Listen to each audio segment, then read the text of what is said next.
it looks like I'm starting to get a little bit of the scenery in, doesn't it? That's a good thing, so I've heard.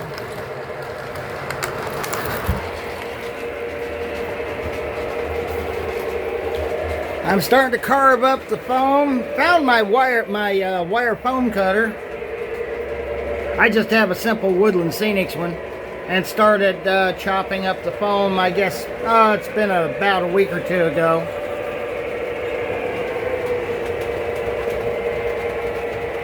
And so today I had to finish mowing the lawn, so I got out there and did that and came in here, and while the battery charged up, I kind of worked on it a little more, so it's sitting there a little bit better now. I can do some sanding on it and get some paint and some ground foam on it now. And the railroad will, and maybe some trees or whatever. And the railroad will start taking a little bit better look. As you can see today, I'm still running the RS3. Got to still have some Penzi action here every once in a while.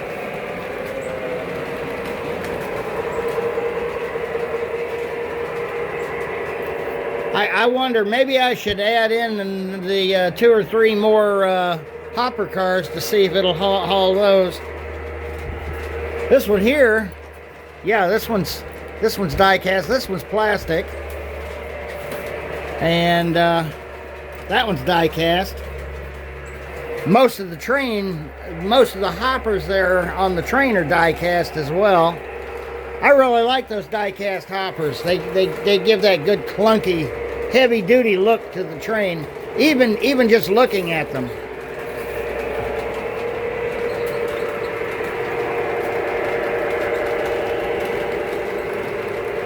About time to do another Weathering 101, and this time I think I'll start with maybe some engines.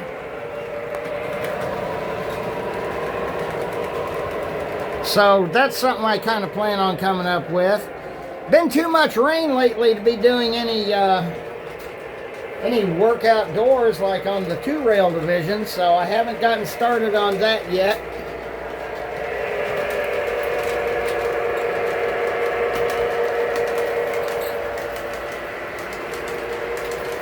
One thing I would like to get is one of the nicer K-line N5C cabooses. You know, that's a little bit better detailed than that. Well, that one there's a Williams, which is basically a Line L by another name.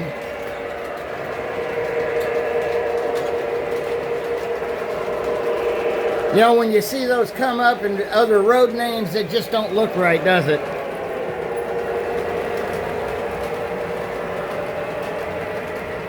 It don't look right anyway. It still looks like a toy train caboose. I want to make it a little bit more realistic than that. I guess I could scalize that caboose, but why when there's scale caboose out there that could be had somewhere?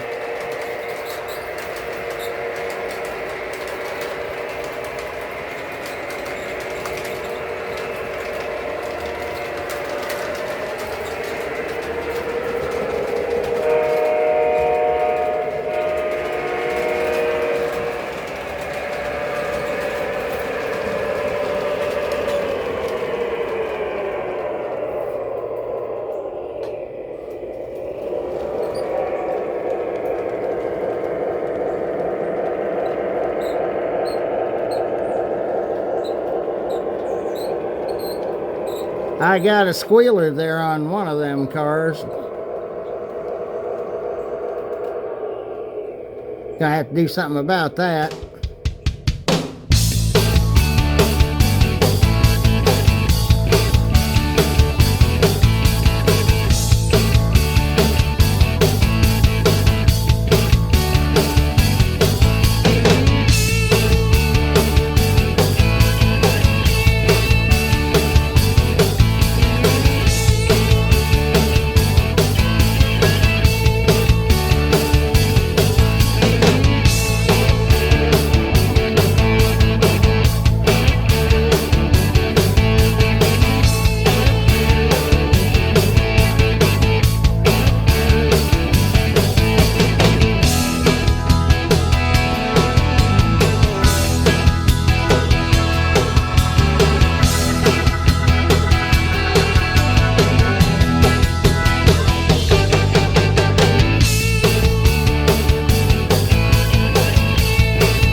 Okay, about the yard. Well, I haven't done anything with the yard since I put it in. And same way with that passing track up there. Haven't really done anything with them because, well, there's been too many other activities. Wife has doctor's appointments. I have doctor's appointments. You know, hey, let me tell you something. Don't get old. It sucks. Anyway, with all of that going on, and you know, I just really haven't had time to mess with it much. I mean, I will eventually get around to running the, you know, installing switches and getting the railroad going even more and get it a little bit more operational in the sense of other than just having a glorified Christmas tree layout. I could plant a tree and it would probably grow in this room. I could plant a tree in the middle here and have a Christmas tree layout for sure. But as it sits right now, it's just a loop of track, a single loop of track. And yeah, I would like to change that. You know, I would like to get it back to kind of where my HO layout was as far as track work goes, but then some of those curves would be way too sharp for the kind of trains I like to run. So it'd be much sharper than anything that looks remotely prototypical. So so I'm just, you know, more lately I just been working on getting in some scenery. I've got some foam that I've carved up. It's up there now and along here. Remember, that was a big long square piece I had. You know, now the pink foam I went and bought at Home Depot. Here in our area, you can only get the 1 inch thick. If you want 2 inch, you gotta basically special order that, and then you probably gotta order it by the pallet load. But much of my foam is actually scrap that I find on job sites and stuff like that. Kind of like that Curdy board out there, where I plan on building the a portion of the 2-rail division on that. I just have to, you know, get some time to do it, and a little bit cooler weather would help. You know, last week we talked about collectors and how collectors, well, not collectors something, because by our very nature, we are all collectors. We all collect rolling stock. I mean, how many times have I told you that every time I see these old Atlas cars, I pick them up when I can. I pick them up anywhere from $5 to $10 a piece. And don't get me wrong, I like some of the more modern cars too, like these Atlas hopper cars. They're gorgeous cars.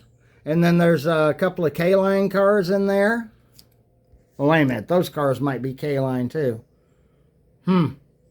Okay. I mean, I picked up some Atlas cars recently. And there's some MTH. Damn, I'm losing track of what I got.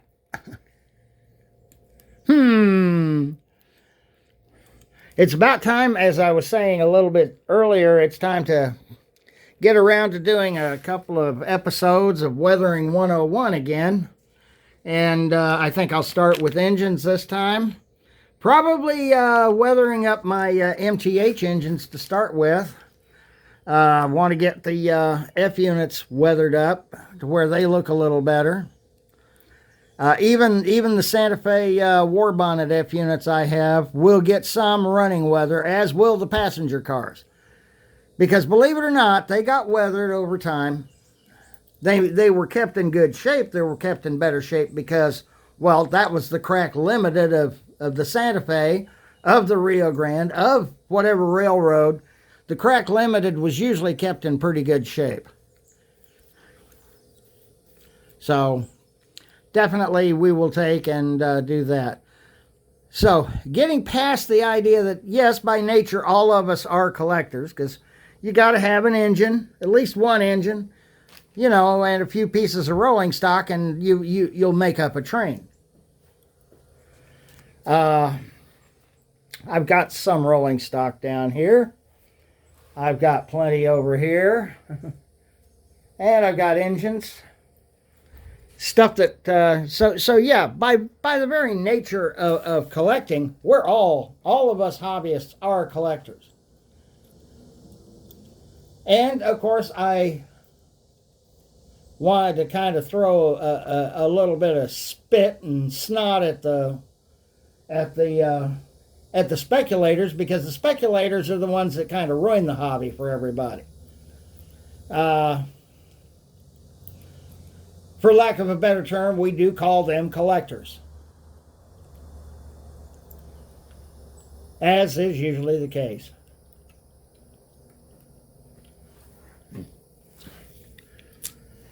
But what about greed setting in? I mean, when you look at the price of locomotives these days, yeah, they've got a lot more detail on them. Many more of them are in scale. They charge big bucks for those scale locomotives. I mean, you know, what was it? Just a couple of years ago, a couple or 3 years ago, I remember MTH had just released their scale Rail King RS1. Beautiful engine, nicely detailed. It's got all of the original Premier stuff it came with, because it used to be, years ago, a Premier engine. But they were selling it for like $349, $369, something like that. Now when they bring it out, it's pushing nearly the $500 mark. And their scale engines, their Premier engines, are about $700. So just for a couple $100 more, I guess you can have a purple box as opposed to a yellow box. You know, in my view, your best bet, if you're trying to save a little money, and speaking of saving money, I've had kind of an issue all summer long. It's been slow. My regular job has not produced very much in the way of work. I could have had a job yesterday. Yesterday was Wednesday. If my wife wouldn't have had an appointment yesterday. But she had an appointment. Well, it's important that at our age we get to the doctor's appointments. Now she's got surgery scheduled for August 1st. Another day I won't be able to work, but by golly, there'll probably be plenty of jobs that day. You know, that's the way it's been going lately. Haven't had any jobs. I've got a job for tomorrow, which is Friday. And, but it's not going to net much money. I'll be there maybe 8 hours at the most. I'll try to be there at least 8 hours at the most. They'd probably like me to be out of there by 4 o'clock, but heck, I don't even start the job till 6 or till 10. So I'm sure they're going to want me out by 4 o'clock.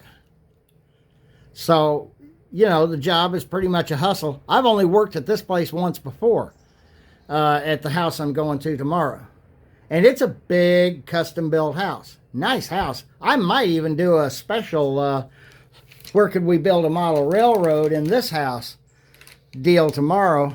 You know, do a little bit of that while I'm playing around a little bit. But anyway, you know, I don't know why they think that because you see, the wages never seem to go up with the cost of living.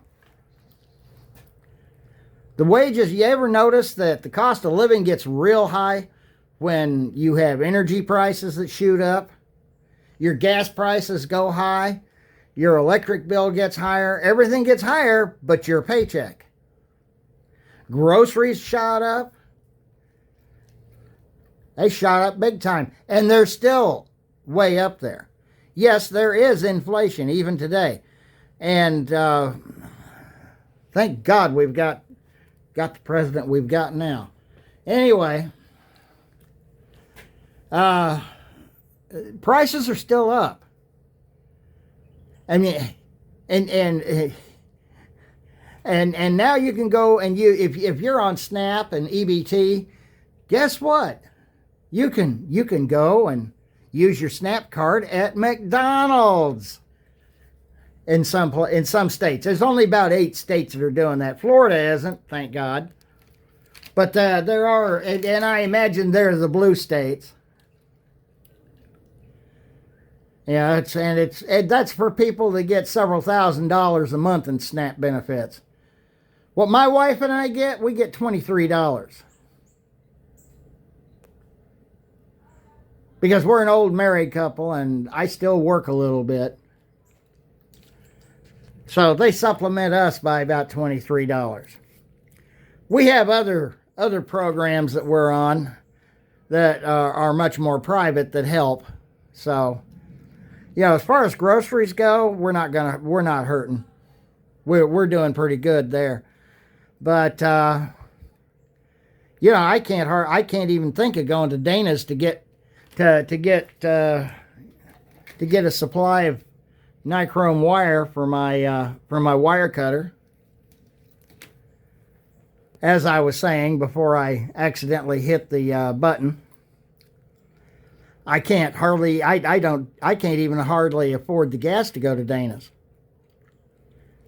So it's still quite a ways from here. Now, when our train show season starts, which will be September, we're only a couple of months away from that. I've got some coins saved up, so I'm doing okay there. I need to start rolling up the pennies and get those done and out of the way. Nobody ever wants to roll pennies. Everybody wants to roll the quarters, and if you get get your hands on a lot of Kennedy half dollars, well, that helps.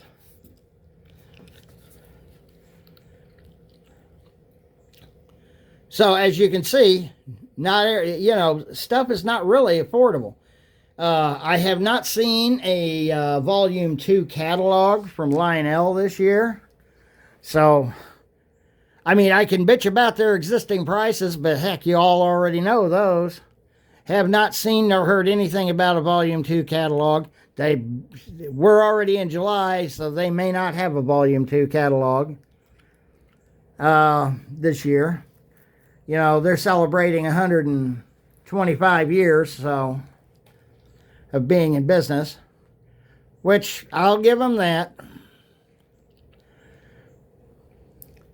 So, but our best bet is still our train shows. We can go in there and, like I said, when I go into a train show, I look for the guy that he looks kind of desperate for some money. Hey, somebody like me. Looks kind of desperate for making a few dollars. He's not even worried about how much money he might lose off of what he paid for some of the stuff. And he really, he would rather pack the money in his wallet than to pack the stuff up and go back home with it. Believe me, I understand. I get that he hates selling it cheap. But that's the people you have to look for. And if you do like me and you buy and sell model trains in all scales, you want to be able to get stuff cheap enough that you can make a little money on it and still be offering a deal to the public as well. So, and I'll tell you what, at the end of the season last season, nothing was really coming up like that. There was no desperation or anything like that. Darn. I did end up getting a few pieces of rolling stock and some other supplies, and that was about it. Didn't really get a whole lot.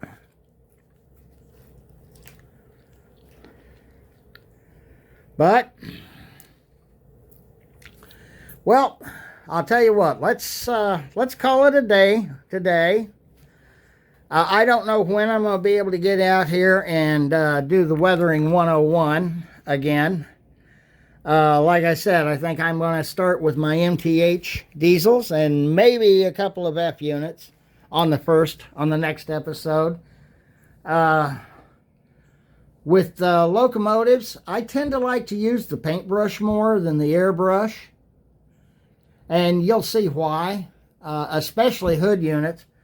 On F units, it's not so hard using the airbrush, but on hood units, you kind of want to use the paintbrush a little more than the airbrush, and I will show you why. So let's crank this engine. Let's crank this old Alco up and.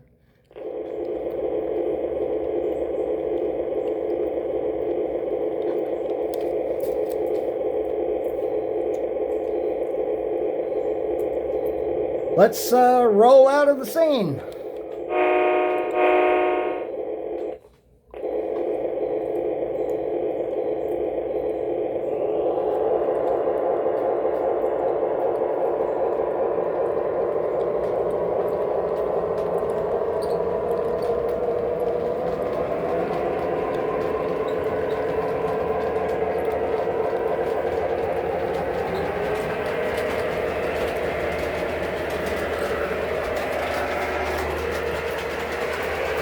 Yeah, it looks a little better with a little bit of scenery back there, don't it? Might start a series of Scenery 101 too, but I ain't that good at it. Until next time, happy railroading.